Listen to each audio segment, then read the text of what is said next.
Hi, I am here with Dr. Elaine Morris from University of Southampton. That is correct. Who's you've worked here, an archaeologist who's worked here for many years. Very many years. Yes, that's correct. And she's back here doing her new project for this summer. Can you tell us a little bit about your background and why you're here this time?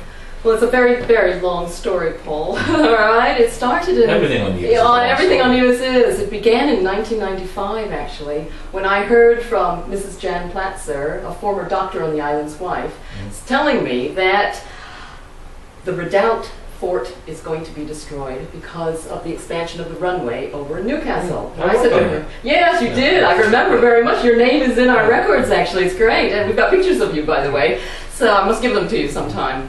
And I thought, wow, I didn't even know what the Redoubt was. I had never seen it before. I'd never wandered around it. So I did, right after speaking to her, go there and realize that this is something that I could actually manage myself as I work in the UK and actually organize people to come out and record the standing structure itself. And with a bit of luck, and if we had time, we would be able to continue and do some archaeology below ground to see what was around the site and within the site itself, the actual structure itself. So I sent out a team of 2 people to start with, who were buildings historians, and they actually recorded all the 8 elevations, 4 inside, 4 outside of the building, and plotted the actual landscape itself around there. And in the second season, you arrived as well with a group of other people, and were actually digging inside the actual little fort itself.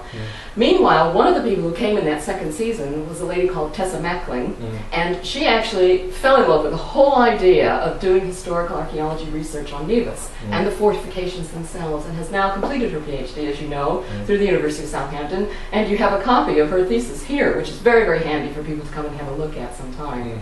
But from that work, I realized I was going to be able to actually do more here, because I've been coming to Nevis since I was 10 years old, and I thought the one thing I'm good at is doing archaeology. So I thought, all right, let's see what else I can do to help. And there are worse places to do. There are. And I was very fortunate. My parents had a house here and a vehicle, so we could actually mount a team and organize things properly and do some good work. So I came in 1999 and did a feasibility study with some people from the University of Southampton and from English Heritage in the UK, and determined whether or not we could do this. And we met with people from the Historical Society. They came to my house and we had a long conversation, and they said, involve the schools, involve us, please look at the historical archaeology in particular, as well as the prehistoric Amerindian archaeology, and see whether you can help us in any way. Because nobody within the society at that point was a real trained archaeologist. So that was a very important thing. So we set up the Nevis Heritage Project, which consisted of various aspects to it, all wanting to achieve things, create articles for students to read, radio programs, television programs, things like that, long before video recording was available, and websites and things like that. So we thought, right, we will do field work for a few years, see what we can achieve, consider it to be an evaluation of whether we can do this from a distance, because it's very, very difficult to do that, and find the funding, because it's all about funding, as you know, Paul. That's one of the hardest things, actually.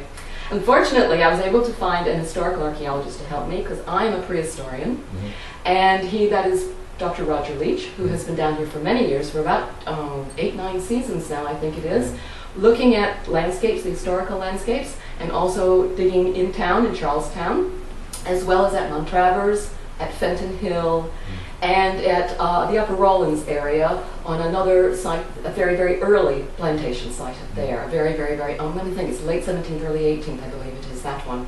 So every season he would bring out students, work on the historical period sites. I would work on a prehistoric site, which is located just below Hickman's in the Gingerland area along the coast, which is a lovely, beautiful midden site. I think you've been there before, haven't you, Paul? Have you been to see that? Right, I'm going to take you then. I think that's something I must do this time that we're here. Take you and show you that site. But this time you're here to actually do some ground penetrating radar surveys. That is correct. And that is going to be at the prehistoric site, because for 3 summers we actually excavated there, putting in test pits. There were 1 meter square test pits, finding out what was there, and we did some resistivity geophysical survey, but that is very, very slow. And so we decided we needed to find a method that would actually allow us to cover more of the area, because it's about 50,000 square meters in size, which is very, very large. and it's bisected by some manchineel trees, which makes it awkward as well sometimes. So we thought we will, this time, use ground-penetrating radar, and you're going to be interviewing my colleague, yes. Christopher Strutt, next, Yeah. to find out the details about that and how it goes about it, and hopefully you'll be able to do it on site, and you can just show him actually doing some of the work itself, because it's quite complicated. And he has as his assistant a Nevis surveyor called Steve Webb. So he and Steve are out there at this moment doing That's a good their work. area to work in because it's kind of dry and reasonably flat, and you don't have all the, the jungle you have on the Caribbean side of the island, so it's a lot easier to move the It's a equipment. wonderful plateau, sloping plateau area. It's bisected by various guts at the moment, and there are some large boulders still there, which make it awkward. But they're sorting that all out, and they're just started today doing that sort of thing. The Amerindian site is extremely important, that particular one, because it is the earliest one on the island for the period of the Saladoid ceramic age. Okay? And the pottery that we found from the test pits demonstrates that there are probably 4 phases of activity, and it may be that the phases, people were moving their houses and changing their locations and dropping their garbage all around this area, that particular area.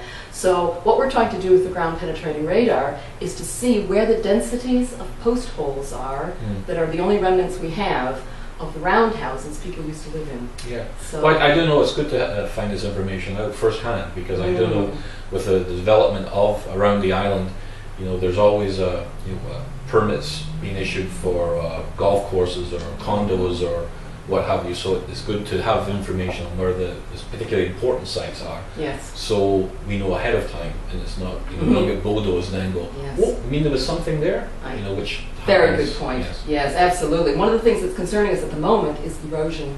Mm. I haven't been down to visit the site for a couple of years, and my colleague was here back in 2002, and he was very surprised at the level of erosion that has happened on that site. So he is deeply concerned and delighted he's here now, and he's going to try to do more work than he had planned on there, Oh, okay. and do more surveying, because he says, I am concerned that there might not be anything left. Yes. Next time I come, next time we get enough funding to come again. Yep. So that is very, very deeply worrying. So we're delighted to be here this time, and we're also very pleased that other people are coming to do prehistoric work on these Yes. as well. Yes, we have a Because- large team, you know, We're going to coming be down interviewing from them as well. Yes, So, that's yes. a team of about 25 Yeah. people, so that's a very large team.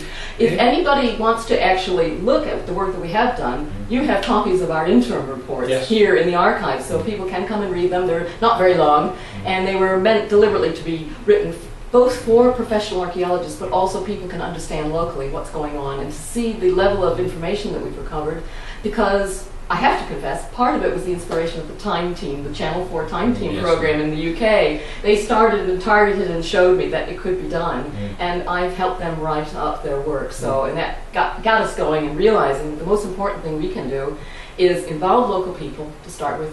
And I think many of us have been very poor about that sort of thing. And we must try harder to get more local people involved. But also the fact that we need to write interim reports every year so Yes. that the Nevis Historical and Conservation Society can feel that they have actually preserved some Yes, of that that information. has because been a it can concern, take a long time to yes. write up a big, proper professional report. Yes. You know, That has been a concern of our You need past information archaeologists from or us. teams come down, do their research, do their work, and then leave, and then Yes. we never find out what Yes. it is they I know. discovered. You know. Yeah. One of the things I would like to do actually is to actually teach local people how to analyze the artifacts. Because that is a time-consuming thing, and you need to do it on a daily basis, weekly basis, that sort of thing, and to achieve things. And it would be great fun to be able to teach people how to analyze pottery. So that's something I would like to do in my next project. All right. Well, it's great to have you here. Nice I to- hope okay, thank you. The NECS is here to give you any assistance. Well, we you can. have always been very, very helpful. I've been working with so many of you over the years now, and I've never ever had a problem. And you have some good storage facilities too. Yes, and we're expanding those as well. Good. So, thank you All right. for paying us a visit. You're welcome.